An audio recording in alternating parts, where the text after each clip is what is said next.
Hi, I'm Corrin Sullivan with Lowtail Libations, and this is Pursue Vegas. All right. Welcome back to the Pursue Vegas podcast. I'm your host, Dave Berlin. And I'm your co-host, Tawny Nguyen. And we are excited for today's guest. And we're going to talk about not just all things Vegas. We're going to talk a little bit about some new, I wouldn't even say counterculture, but it might come across as counterculture. We're going to talk to the incredible Corrin Sullivan.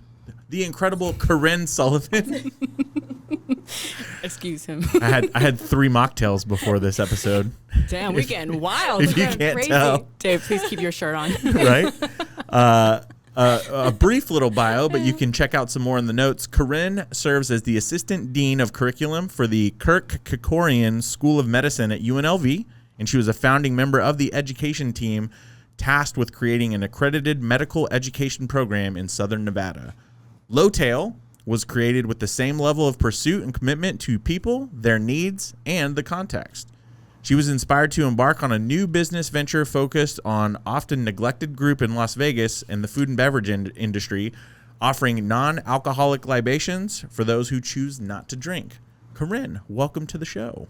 Hi, thanks so much for having me. I'm excited to be here. What are you excited about? Because you've got a lot of stuff going on. You're teaching, and then you're slinging non-alcoholic drinks on the side. What's life look like for you right now? Yeah, it's wild. I stay very busy. During the day, I'm a curriculum dean. So what I do is I manage facilities, faculty, and funding. So the 3 Fs, I call it 3 buckets. And then at night, I do my night gig, which is Lowtail Libations, which is a non-alcoholic brand that we have. We take a creative stake on traditional cocktails, and we take all the alcohol out. And it really comes back to people in context. So I wanted to create something. I think I came here wanting to create a new education program. And then when that kind of got stable, we got fully accredited.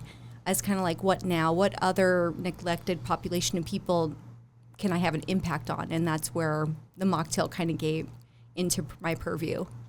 Wow. Yeah, but I mean, it wasn't just you were working and building the curriculum, and then all of a sudden you're like, wait a minute. What if I started a non-alcoholic beverage company? There's a story there. Oh, yeah. Absolutely. Thanks for saying that. Yeah, absolutely. So I was building a medical education program. We're getting accredited. I met my husband, and unexpectedly I got pregnant.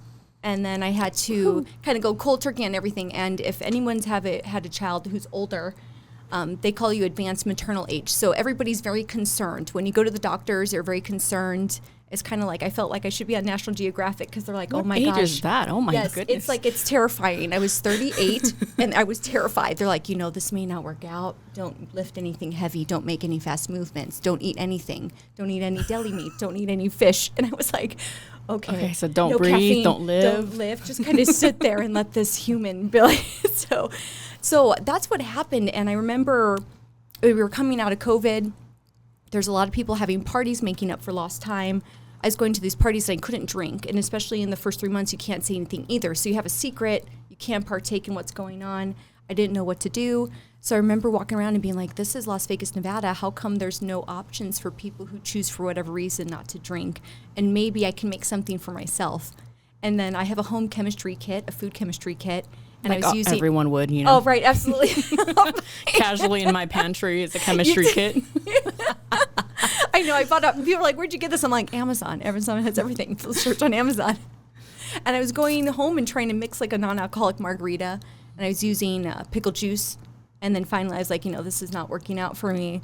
And I called someone who actually does flavor development, other food chemists, and the person I contacted was very famous for making non-alcoholic bourbon. And that's when I was like, you know what? There might be a concept. There might be an idea here. I might be able to formulate and create something that people can drink. And that's when it started sparking. I started making phone calls and doing those sorts of things. And I was like, I think I might create a product that I can sell. And then I started hitting the street with products that we had just freshly formulated and people were drinking them. And I was like, well, this might just work. So I kind of like stumbled into this idea, but I kept going with it because I was like, well, hang on, there's people who are interested in it and it's getting a little bit of traction. And what else can I do with it? And that's how it came. And I really did stumble into it because I have to tell you, if I had known what goes into building a business from scratch, I don't know if I would have done it because there's so many obstacles, there's so many barriers, there's lots of no's. And you have to go in a little bit foolish with an open mind saying, I think I could handle this. How much can I do? How much impact can I make? Is it okay that I fail? What does failure mean? So that's all been a part of the journey. But yeah, it all stemmed from me unexpectedly having a blessing of a baby and being left out, and then wondering, what do people do? How come people have to go to a party and explain why they're not having a drink? I don't think that's fair. Yeah. That's a great perspective too, because usually people start blaming the baby. It's like, oh, I can't drink because of this. Oh yeah. But for you, it was like taking your power back, especially when we connected. We were talking about being high functioning alcoholics because society expects a certain level of us performing as individuals and as feminine beings. And I think that it's amazing that you casually said like, oh, like you can't actually fail your way through stuff, because if a lot of people were to realize how much goes into building a business, if that information was readily available, I think that fear alone would just stop most people, because you building a curriculum and being on a college like educated level, that's not something that society wants you to pursue, because entrepreneurship like kind of builds America, especially in the minority essence of, ironically, you are building a non-alcoholic brand in Las Vegas of all the fucking place. Right. You know, Right. it's like, let me just like build this thing that's against all the rituals, all the cultural norms of what Vegas supposedly is known for, which is hookers and blow. Can I say that? But Right. I mean, you're right. You're right. A lot of people at the beginning are like, this is probably not the right place to do this. And I was like, no, full speed ahead. There's a population here. They live here. Like my people need me. Exactly. It's a calling. Well, I think you're right. And what's interesting is, I've been alcohol free this whole year of 2024. Awesome. And I love your drinks. Oh, thank but you. also I have seen that trend of more and more people not drinking. It's something where, I mean, there's all kinds of markets that you can hit. You can hit a different demographic. Of course, all of the pregnant women out there might appeal to it. That's a niche that you can focus on. But also, if you can do it here in Las Vegas and be successful at it, that's I think that should be attractive to other markets too, because then it's like, oh wow, like there's a different story here. Yeah, absolutely. So Absolutely. what have you seen in that? In the different markets that you're in, have you seen places besides Las Vegas be very kind of on the rise and on the verge of having more of a non-alcoholic culture? Yeah. Oh, absolutely. If you look at clothing trends, food, and music, a lot of stuff will catch on in New York City, New England area, and then it'll slowly migrate west. So if you're ever looking for new trends, I learned in research, especially consumer packaged goods, if something's a hit in Vancouver, BC, and New York City, you probably have a trend that's going to start and to rise. The majority of the product we ship is into New York, New Jersey, Connecticut. There's a lot of non-alcoholic bottle shops, a lot of non-alcoholic bars, and more restaurants on the cutting edge want to have non-alcoholic libations available for their guests because people are asking for it. And the days of like a bartender mixing juice or giving a Shirley Temple is no longer feasible anymore. They're not going to sell that. People will just say, well, I'll just take a water. So people, especially in the restaurant industry, say, well, this is another option to upsell. Can we upsell and offer these libations? You have a great menu, but do we have a drink menu that matches? So you see it especially there. And so if you look at the map of where we ship, a lot of the bulk goes into New York City. So I know that there's a starting trend. And even here, distributors make the gross margin of their business from alcohol. Mm-hmm. So they don't see the trend yet, and a lot of people in distributions aren't incentivized to bring on new products. They want to sell, so you sell what's popular, what's good. They don't get any incentive for selling anything or finding a brand new avenue or bringing in new products. It's actually more work for them. Mm-hmm. But slowly, as we've approached small restaurants and bars, and we're building momentum that way. So I know there's attraction. I know there are people who ask for it. And, we receive a lot of emails from people who are coming in, tourists, who say, hey, I'm throwing a bachelorette party, but I have a couple of friends who live a sober lifestyle. Could we have some of your mocktails as mixers? And I'm like, oh, wow, this is I never thought that our drinks could be mixers until now. So people who drink can mix with it, and people who don't drink can just chill it and drink it out straight out of a can. Yeah, I love that you brought up Shirley Temple, because I'm also a recovering ex-bartender. Oh, yes. I've done it for like a decade plus.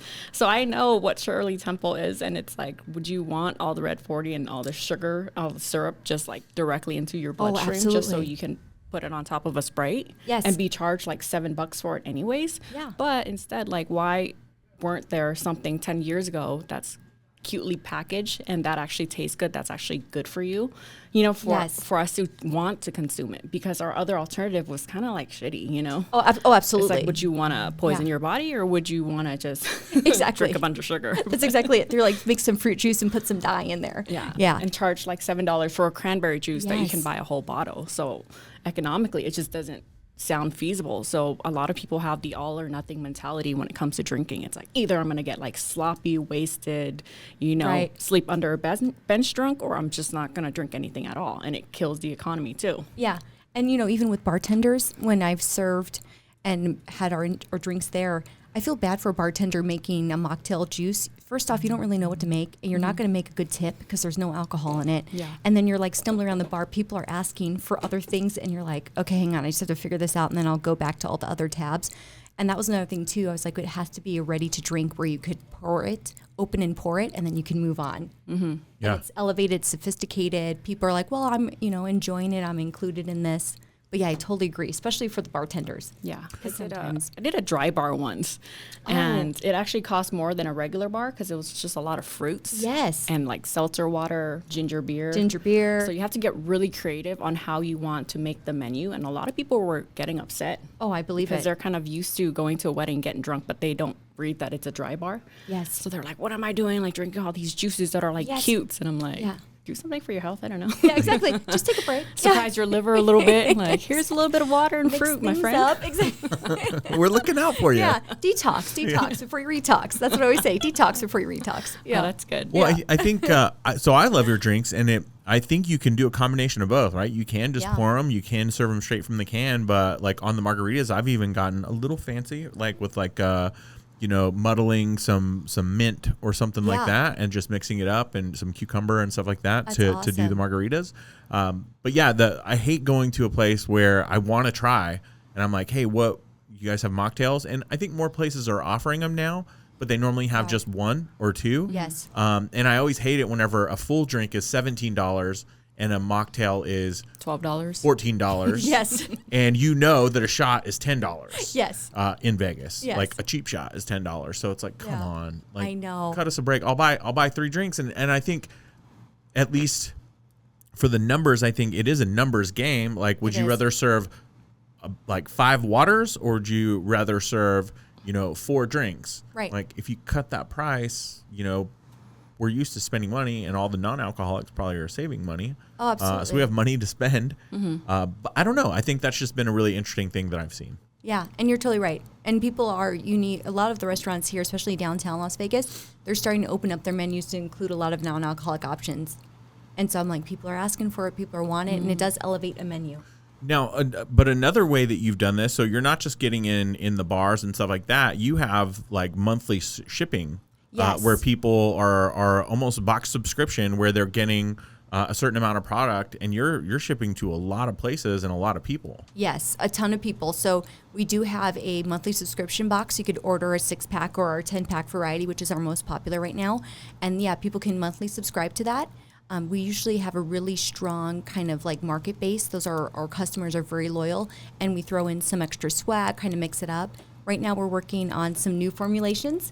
I'm hoping to get them done by Christmas. Yeah, and Is it a secret? It's a secret right now. Okay. But yeah, we're going to launch it. But yes, we're going to lower the sugar content a little bit, because I do love using organic cane sugar, because the artificial sweeteners scare me so much, just because of some of the research that's come out. A lot of evidence-based medicine said people are having some GI issues, and sometimes cancers are complemented by the use of artificial sweetener. So, you know, it's always diet, but I think moderation is always good. You can have artificial sweetener. You just can't be. Well, yeah, and we've talked to some celebrities in the past too. They're just like, I don't know, it might have a little too much sugar. Yeah, exactly. Yeah. And yeah, absolutely. And I know that's a concern too, you know, and especially with the marketing today, sugar is seen as really bad, but not all sugar is bad. And everything you eat in your body converts to sugar, just different types of sugar. But no, I absolutely understand, especially people who are on like weight loss journeys or health journeys. I don't ever want them to be like, oh, you know, I can only have one Lowtail, and then I can't have anything else. So so we're going to cut down the sugar content. And I think it's too, because sometimes people complain too that it's super sweet. And I'm like, oh, I never meant it to be like a sweet, super sweet too. So we're playing with the formulations. and we're going to throw a half throw of organic cane sugar and see what we can do with some other ingredients to, But that's funny because I think one, like the overly high consumption that we have as a culture, and two, the sugar addiction that everyone don't realize they have until they only drink water. So their baseline, originally drinking like Coke and Pepsi and all the regular mixed drinks, is so high that when they go to water, it's nothing. Nothing. There's such a big disparity of everything in between that doesn't exist in any products that gets created. So when you start your baseline at 0, which water, and now everything's overly sweet because our palate isn't adjusted to taste anything outside of addictive substances, you know? Yeah, and that's true. And it's true exactly what you said too. When you look at other non-alcoholic drinks and especially sodas, there's a lot of sugar in soda I never realized in a can of soda. Like 40 to 60 grams. Yeah. And exactly when you quit soda, you're totally right. You're like, wow, everything is sweet. You can taste everything because your palate is so clean. I want to take my headphones off because I have not had a soda in 6 days. Wow. Woo. That's awesome. That was a hard. I feel like it's harder than alcohol, especially when we're sitting here talking. Yes. Yeah, because a cold soda. We're just like, guys, I could really go for a vanilla Dr. Pepper right now. Yes. Oh, yeah, Dr. Pepper. Yeah, there's some of these really great, and they're tasty. So, yeah, absolutely, it is. I would say it's harder. Oh, wait, we can't say that on the show? Oh. I'm just kidding. We have a live addict at this table. We cannot say Dr. Pepper. I'm just kidding. He's going through his first withdrawals. It's a trigger word.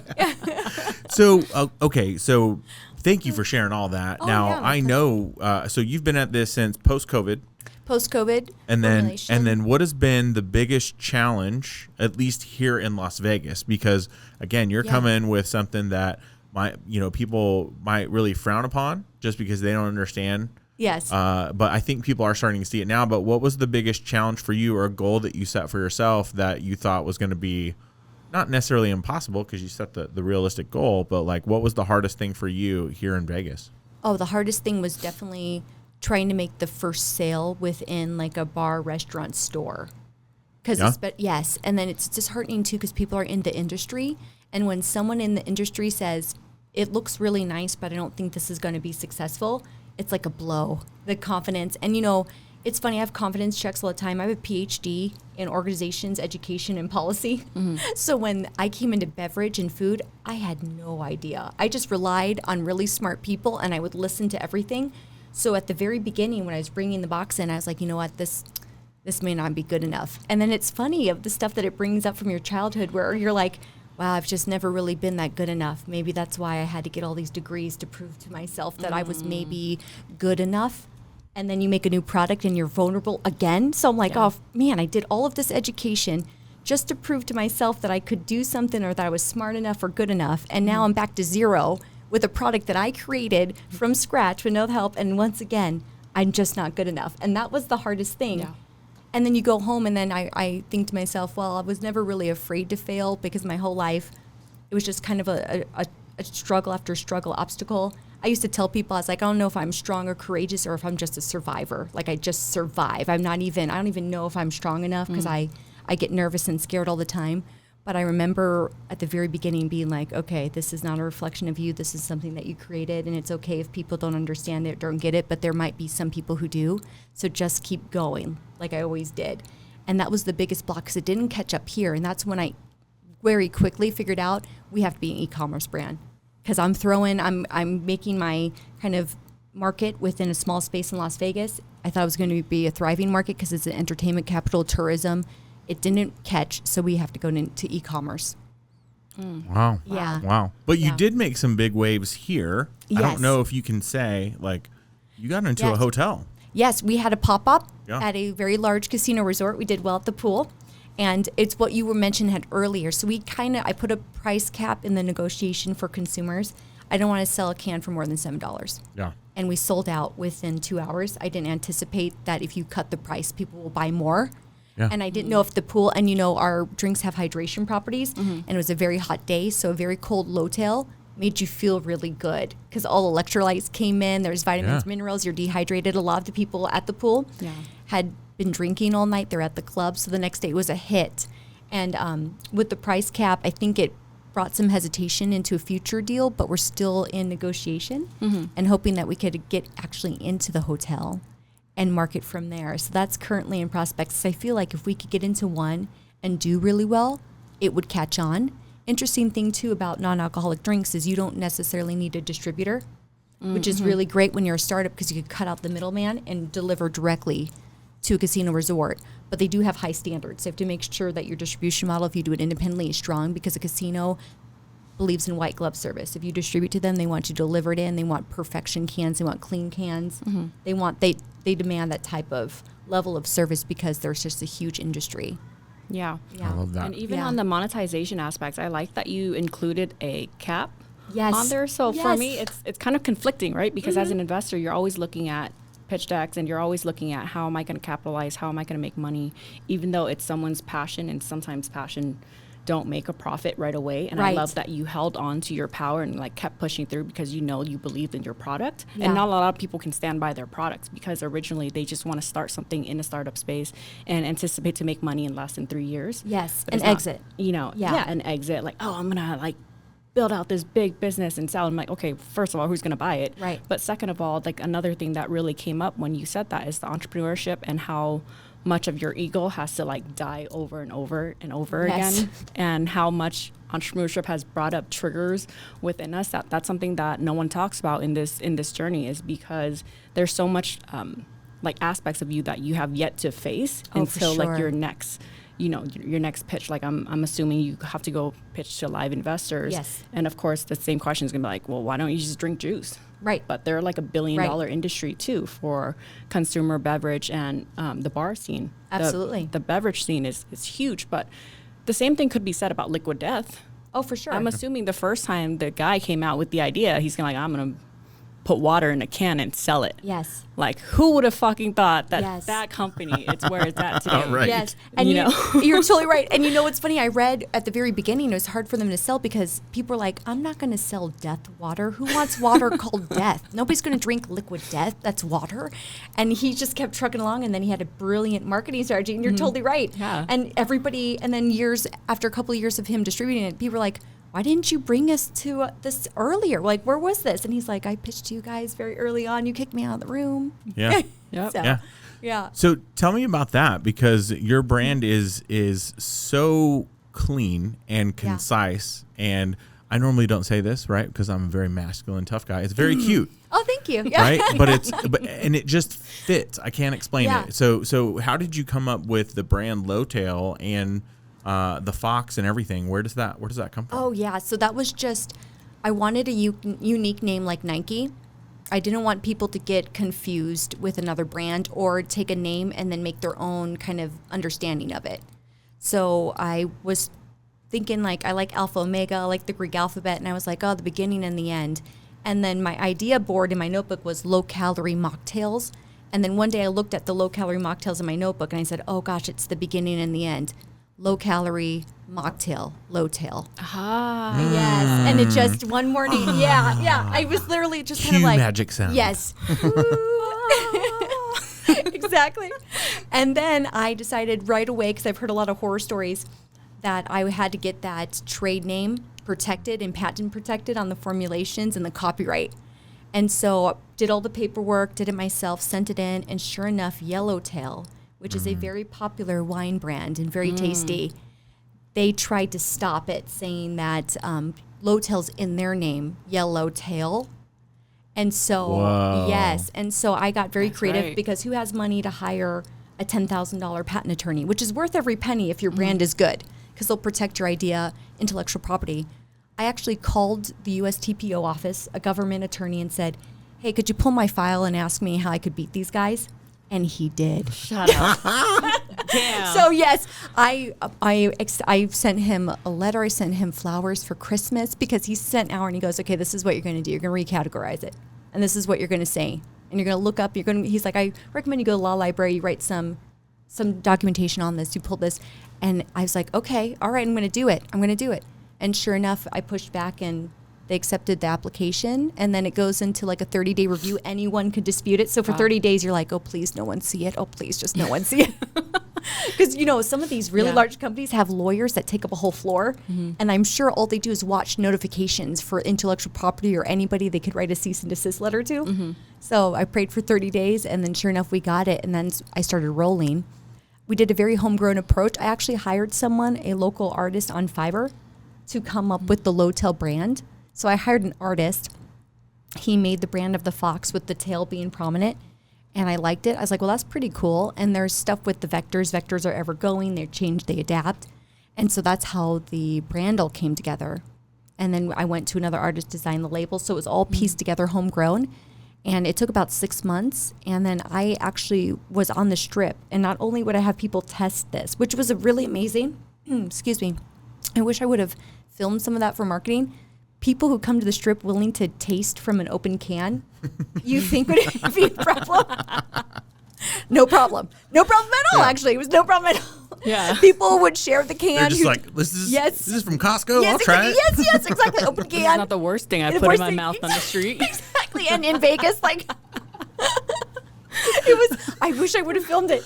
I had people who come up who would be like, one guy came up and he was drinking a margarita. He's like, you sure there isn't any alcohol in this? I'm like, none whatsoever. He's like, yeah, I'm actually going to end my marriage. And I'm like, oh gosh. I go, do you like the drink? And it just kept going down a rabbit hole. Like, I was like, yes. And I just was like, standing there stunned. I'm like, do you like the drink? He's like, yeah. And, I'm really going to end it. I'm going to end it. I'm like, oh, good for you. There's no alcohol in there. And it just talk about placebo effects. Placebo, exactly. He's like, and like, oh, yes, just I'm feeling like, myself. He's like, let's just get it all off my chest. And I was like, this is going to work. I think this is a good idea.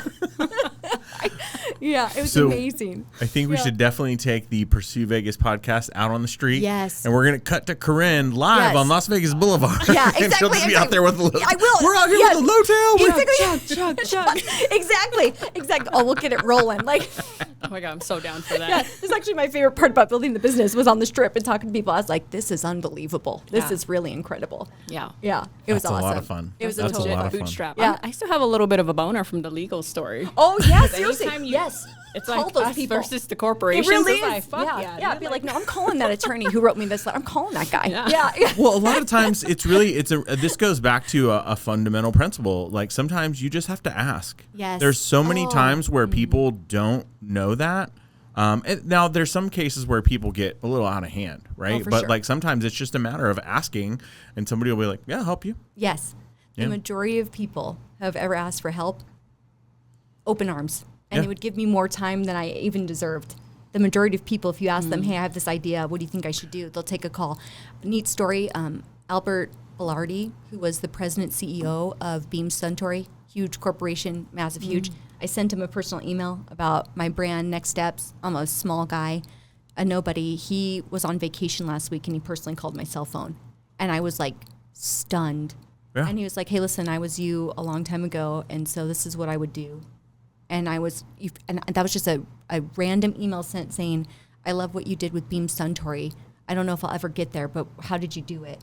And he personally called my cell phone. And That's he's so another, good. I was just, and it's the people who you would never think who are super successful who are like, oh yeah, let me talk to you for 15 minutes. This is really exciting. I forgot what this was like. Yeah. Because once you get to the next level, the next tier, you forget what it was like when you were struggling. And often, he told me, he goes, the best part of my job was when we were trying to build something and it didn't work because I actually had more fun in the struggle because you know what you're made of, you know where you can go, you know how bad you want it. Yeah. And then once you're successful, the worries go away a little bit, but then you're like, what's next? Yeah. Yeah. Yeah. Yeah, no, it is one principle that I've always had is, and this happens a lot, right? Because even in this community, there's this whole perpetual thing where everyone's going to these pitch competitions and all that Yes. stuff. And sometimes that creates just kind of the wrong impression. I call it the Shark Tank economy. I think you're so right. But there's so many people that are going and asking for money. And somebody taught me a long time ago, if you ask for money, you know what you get? Advice. Advice. Yes. And if you ask for advice, a lot of times if they get excited about helping you with that problem, then they'll come to the solution like, all you need is like 20 grand. I'll give that to you. And it's like, Yes. oh, okay. Yes, absolutely. So- That's been our secret sauce. Yeah. I've never asked for money. I just often ask like, hey, what would you do? Just to open up a different, because I have blind sides, I have blind spots. I'm brand new in beverage. And that's where it's come, you should do this. I'm going to give you a little bit of money because I believe in you. And that's another thing too, is most of the time when you go up to investors and people, they don't really care about the product. They kind of want to invest in you. Yeah. Yeah. And that was like a big eye opener. Yeah. Because yes. Yeah, Lowtail is the horse, but you were the jockey. Yes. So without you, the brand would not survive. Yeah. And it's funny. I I kind of detached from it a little bit, from those kinds of conversations. Mm-hmm. Yeah. So you've been rooted in the community here with everything that you're doing in higher education. Yes. High five on that. Thank you. Love never it. did the higher education piece, but it's amazing how you're doing two very opposite things. I say it's amazing. I do opposite things sometimes, and people are just like, I don't know how he does it. Yeah. But how long have you been here? Like, how long have you been in Vegas, and what's the future for Lowtail? Yeah, so interesting story. So I actually grew up here. My dad got a job here. We moved out here and went to high school here. And then I went to UNLV as undergrad. And then we hit a recession. And I'm not like a lot of people. A lot of people are like, I'm going to go out and make money and work. I was always kind of like, oh, I need to learn. I need like a degree. It's a little bit of safety net, safe stability there. And so I went to Seattle, Washington to go to University of Washington. I was like, well, I love education. It's stable. It's steady. And then when I finished there, I was like, gosh, I really want to take what I've learned here and bring it back to Nevada. I've always had a really strong tie to Nevada. And so when I had the opportunities working for the University of Washington School of Medicine, my dean says, you're never going to believe this, but I'm going to go to Las Vegas. And I was like, oh, wow, how fun for a vacation. I love Vegas. I grew up there. I had a big UNLV banner in my office. She goes, no, they're going to open up a medical school. And so I was like, oh, I'm jumping on this wagon. So I was like, I'll do whatever you want. I'll consult. And then the dean, Barbara Atkinson, called me and said, hey, listen, come down. We did a feasibility study. And I was like, I would love to, because I often feel like the most meaningful work that you do is rooted in people you care about and communities you grew up in. And that's when I was like, oh, I got to come back. This might be my only challenge. This might be the only great opportunity I have in my life in terms of career. So I'm going all in. So I moved back here and built an education platform for training medical doctors that I hope stay in Nevada. We've done such a great job that we get poached. A lot of our doctors have gone to Ivy League schools and out of the state, but we're going to work more and more to keep those doctors here. And then with Lowtail, I have the same desire. Lowtail will always be headquartered. Operating officers will always be in Las Vegas, Nevada. It will always stay here. Yes. I feel like it's something that's so deeply rooted in the community. And if we can someday open up a warehouse, provide economic opportunities for Lowtail in Nevada, that's the dream. It used to be, oh, we'll go global. Now it's like, no, can we build something, build an economic platform here, have people jobs, have a warehouse, do our distribution model here, keep it here. We could have warehouses in other states, abroad, whatever we do. But if we could keep it truly rooted to Las Vegas, that's the dream. I'd love that. Yeah. Me too. Yeah. Do you have goosebumps? Yes. A Yeah, little Like bit. a true entrepreneur, I'm feeling business it. owner. I am feeling it today. Well, now you've crossed a lot of the bigger challenges. What do you see as the biggest challenge in Las Vegas right now, as far as our ecosystem for small business entrepreneurship? Yeah, I feel like it's growing. It's on the precipice. I think it's just so new. It's hard to find traction because there's huge opportunities in tech. I see a lot of focus on tech, and I know there's a lot of money being made, and with all the advances, there's a lot of opportunities there. But I think there's some neglected industries. Medicine is coming up more and more. This is going to be a very popular health district. I think in 10 years, the program that we're building and the graduate level programs coming here, we're going to attract a lot of good doctors, a lot of good healthcare. Right now, you can't see it, but I think by 2030, you're going to see drastic improvements in the type of healthcare and avenues you get here.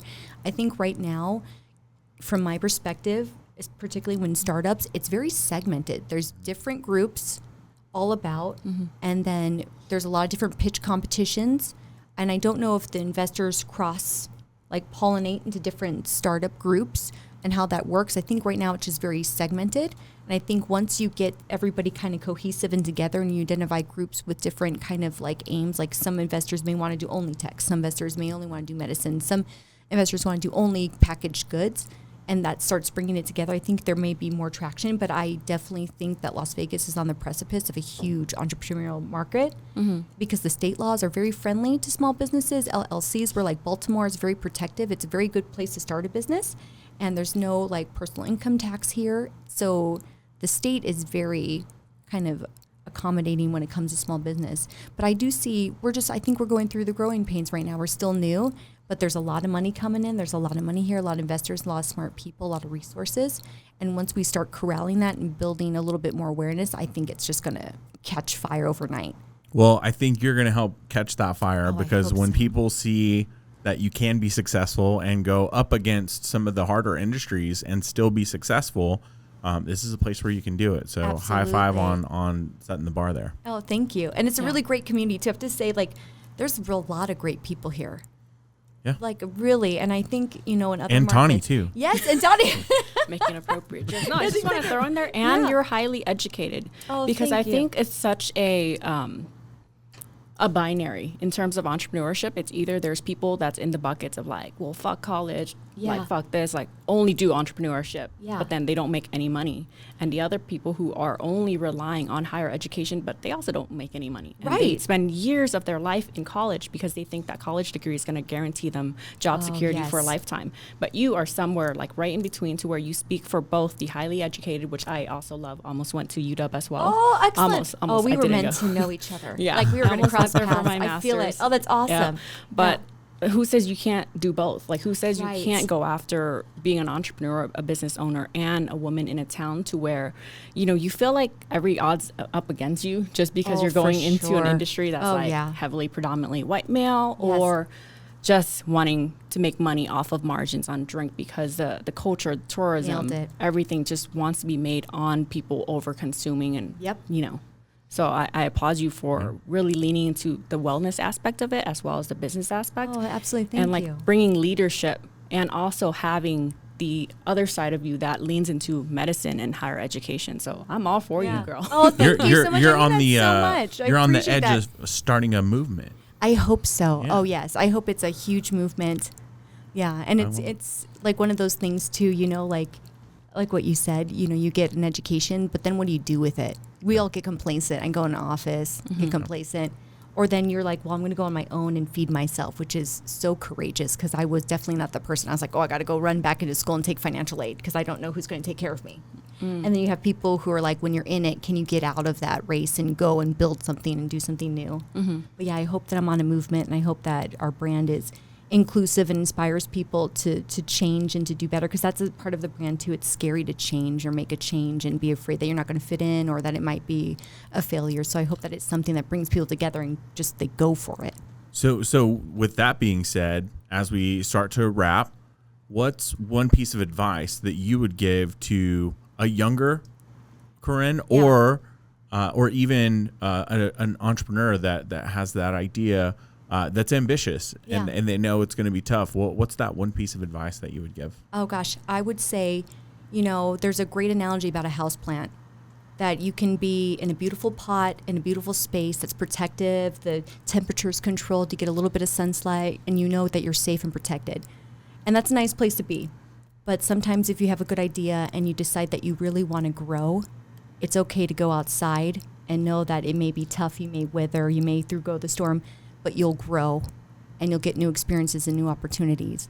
And from there too, if you know that the product can sell, test the product before you invest in it, pilot it, and make sure it can sell before you go all in. And if it doesn't sell, take a step back, make some adjustments and try again, but make sure that product sells before you take out a loan, before you ask people for money, and before you go for it. Because if it has a little bit of traction, you're already kind of ahead of the crowd, even if you think it's a great idea. So try to be moderate and try to detach yourself a little bit from the passion to make sure that you have a viable product. And don't be afraid to take chances and grow, even if it's going to be dicey and you don't know what's going to happen. That's so good. I love that. Thank you. I love that.